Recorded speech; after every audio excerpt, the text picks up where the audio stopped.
بسم اللہ الرحمن الرحیم۔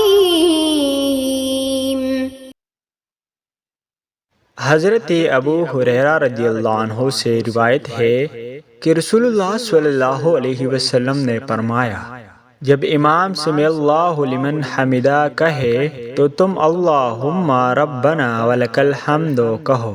جس کی تحمید فرشتوں کی تحمید کے موافق ہوگی اس کے سابقہ گناہ بخش دیے جائیں گے۔ پیارے ناظرین، مزید اسی طرح احادیث سننے کے لیے ہمارے channel M Islamic short video کو سبسکرائب کیجیے اور بیل آئیکن کے بٹن کو دبا دیجیے تاکہ ہر ویڈیو کا نوٹیفیکیشن آپ تک پہنچے۔